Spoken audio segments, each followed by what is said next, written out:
Hello, everybody, and welcome back to the Auto Driver YouTube channel.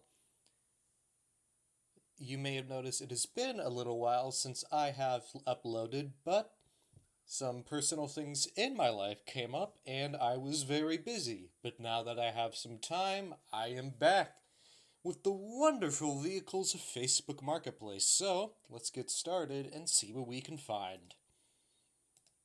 First of all, let's go cars and trucks, because there we go. Let's see, what do we have here? Oh, that's something. An Alfa Romeo Giulia. The Italian BMW 3 Series for a time. In a nice shade of blue, I must say. Now, this is the lower end model, not the special quadrifoglio. This one just has a rather boring inline 4 2-liter turbocharged, which does make about 280 horsepower, which is not bad. It looks like some stuff has been done to it. Text current. New turbo, Yeah, some mods have been done. In fact, those carbon components there, they're certainly not original. Let's see, what else? New turbo, new oil change, new carbon fiber mirrors, carbon fiber rear spoilers, keyless entry, blah, blah, blah, blah. You know, all the modern nice car stuff, you know, that are in modern cars, you know, like a backup camera and memory seats, and yeah. It's a fairly modern, compact luxury sedan. Nothing all that surprising. It is rear-wheel drive, which is something. You know, quite a few of these are front-wheel drive or front biased all-wheel drive, but this one is rear-wheel drive. Not available with a manual though, like a BMW of a similar era, although even those are starting to go away. These were automatic only. Although only in Europe you could get the Giulia Quadrifoglio with the special 500 horsepower, 3-liter twin turbocharged V6, and a manual transmission. Which does sound like a bit of fun, but we cannot import that one until, 2042? So for now, we just have this and the Automatic Quadrifoglio. Wait a minute. That is a dent. I think that might be a dent in the car. Let's see. Is that just the, is that just the body line? No.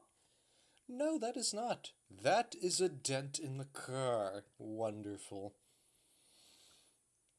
I mean, isn't that just so distracting? Okay looking body, you know, scratches, no scuffs, and then right here, a big old bump in the bodywork. So we keep going.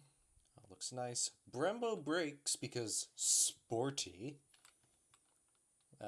You have an interior. That looks, you know, not terrible. Although you definitely do have some components that are shared with something like a Jeep. Because this is a Fiat Chrysler automotive product, now known as Stellantis, and they love their part sharing. I think that, yeah, and I think those vents are straight out of like a, was it Dodge Dart, that little compact thing they sold for a couple of years before they realized that no one wanted to buy a Dodge compact, so they killed it. Let's see, black. Oh, A very, very black interior. Just some minor highlights here. Seats look fine, no rips or tears. Anything else? Power on both sides. Again, expected. You have a somewhat cramped rear seat, but it does have four doors, and you can't get too picky with these sort of vehicles. And you know what? Trunk's not half bad. So, it's a decent car. Not the most reliable thing in the world, but if you want one, I'm not stopping you. Alright, well, that one was kind of boring. Let's see if we can find something else more interesting. Let's see.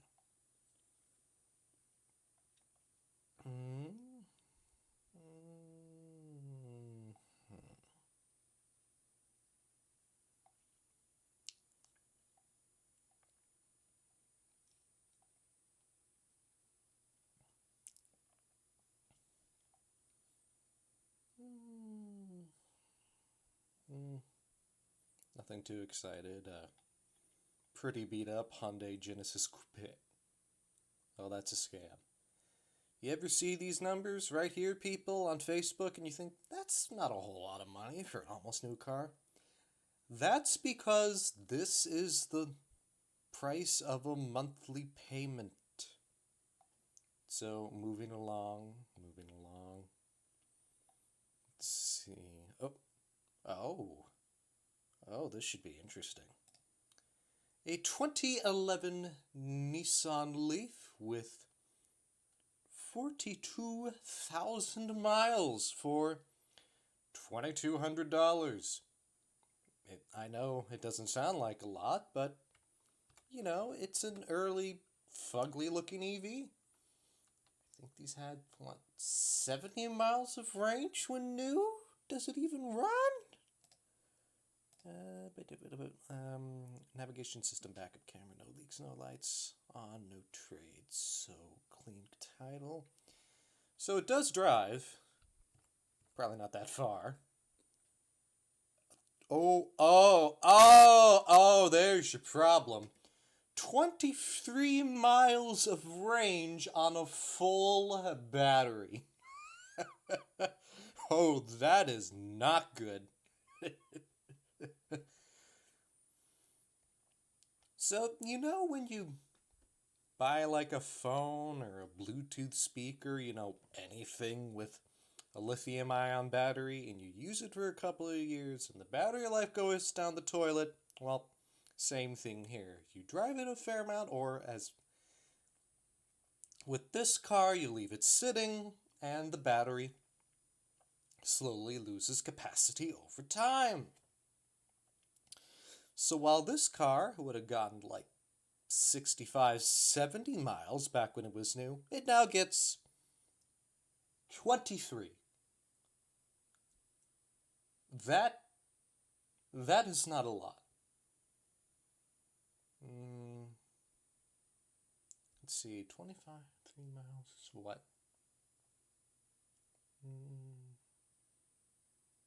23 miles. That is not a lot. So,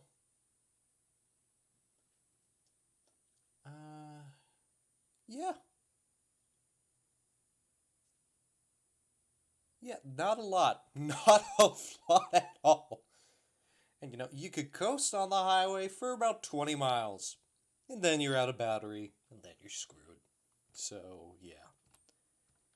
Oh, wait. No, that is not the transmission. Oh, there's your wheels, there's your brakes. It's in black. It's fine. It works. The range isn't great. 23 miles is not good. Honestly, for the money, I'd rather just buy a cheap gas car because I'd rather spend the hundreds of dollars on money in gas in the fine state of California than deal with having to plug my car in every 20 miles for well over an hour just to get battery power back. Wow. Yeah, I've done some thinking. This barely has more range than my electric bicycle. And that was cheaper new. God. Uh, I mean, if you have low expectations, you might do okay, I guess. But, destination out of range, of course it is. So, yeah. Oh, that's a good.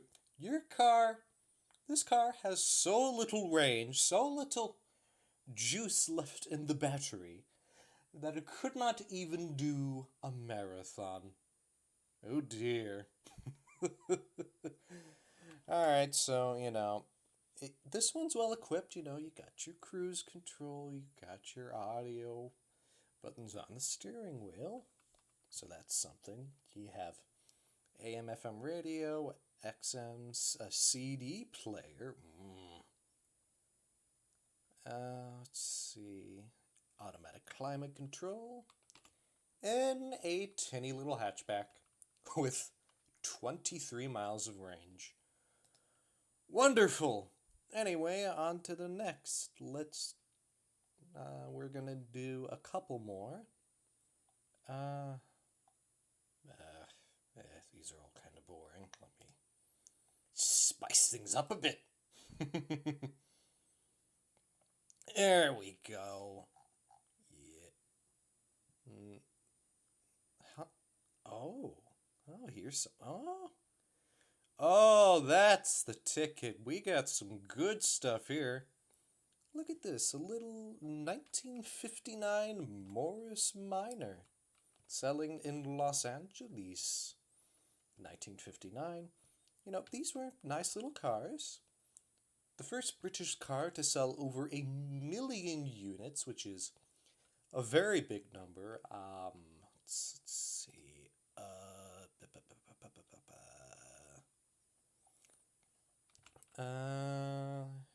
Yeah, I think these had, at this point, a 1-liter engine.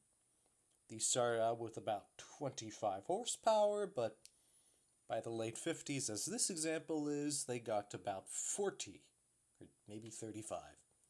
It's not a lot. You can just about do 70, but, obviously this is not really the intention of a car like this. This is a summertime cruiser that will not break the bank. It's nice, it's simple, you have the engine up here, driving the wheels back here through a 4-speed manual, and it's nice, it's cute, it's decently reliable, and when it does break, it's very easy to fix because everything on the car is fairly old and styled and simple, and it's very nice, and I do like that shade of, what do you call that? It's blue, but I'd say it leans more on the side of gray. Oh, and this is the 1000, so you can get over 65 if you really put the hammer down. And here's your 4-speed manual. Here's your pretty basic interior. I think that's a radio down there. That's definitely aftermarket. There's your those seats are, yeah, this car's been taken care of. It's definitely been restored in the past. And I don't assume it came out of like this of the factory. Looking just at the quality, because these cars back then, these was basic transportation. They weren't that fast, they weren't that luxurious. This one probably lived a more pampered life than most, being a convertible, but this was a car to be driven. This was something you'd go to work in. It was small, it was snappy, it was European in a way. A small European economy car that in a style that was very fashionable in the post-war years. And you You got 4 seats. You got a very that is a that's a pretty big trunk, I have to say, for such a little car. You could put a lot of stuff back there, which very nice.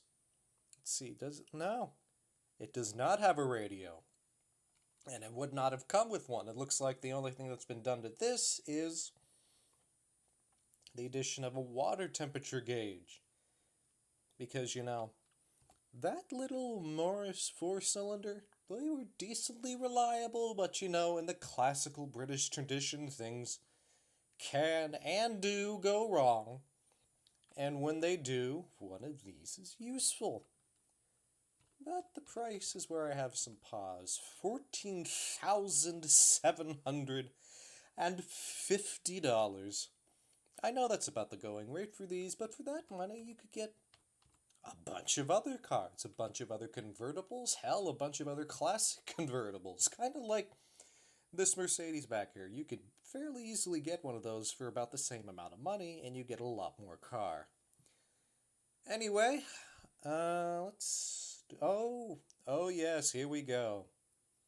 Another classic. Oh, they don't say much. Yeah, that's the only photo it has. From what little I can tell, it's in decent shape. The hubcaps are not the same.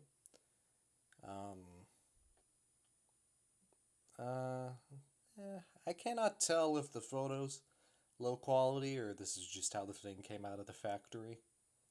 I'm kind of erring towards the latter, or maybe wear and tear over time, despite the rest of the car looking very nice. Now, these were interesting little cars. They were kind of a poor man's BMW, like the car I just saw, front engine, rear wheel drive. But you could get a pretty punchy little engine up here, and they handle pretty well. This one has the 1.6, which is not the top of the range motor. The very top ones had a 1.8, making about 100 horsepower,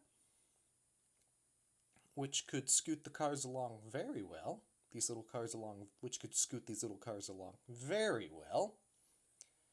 But that wasn't really the intention. The intention was to be a nice driver, and it is. I've actually seen a couple of these things in the wild. They are tiny, like maybe 13 feet long, like back in the day. This is, this was a family car. This is a 4-door, as you can see. The one that I saw not too long ago was a wagon, but you could put 4 people in here in relative comfort. Obviously, it isn't really wide enough for 5, but And the state that I live in, California, as you can see, people buy hybrids and EVs a lot more than in other places, but you still see a lot of trucks, you still see a lot of mid-size SUV things, kind of like this Subaru in the background, actually. But, like little cars like this, you just don't see them around much anymore, except as like a collectible, vintage car for the weekends, or for the really bold out there, they have these as their daily driver. And, it works. I mean, with the 1.6 in it, I'd say you'd probably get about 25 to the gallon. This is a 73, so that does present a slight problem because there isn't leaded gas around anymore, but you can, of course, get additives, and since it was made before 1975, you can add them with no problem, and you don't have to pass emissions. So that's something. Anyway, let's do one more car. It looks like pressing that little button right here made things a lot more interesting, as they tend to be. So let's take a look-see-loo of what else we have. We've already done some more vintage stuff. Let's maybe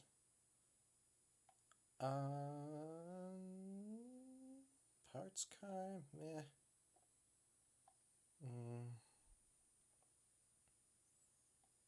Okay, one more car. How about a... Hmm. Definitely some interesting stuff. Nothing crazy, though.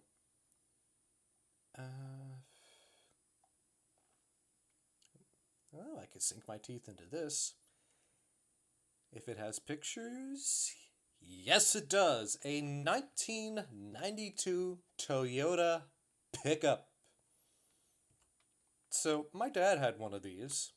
You know, it's a truck, a very reliable truck, undoubtedly a 22RE of some variety under the hood. Not the most powerful engine in the world, but never breaks. As long as you don't rev it over 3 grand, it should go till the end of time.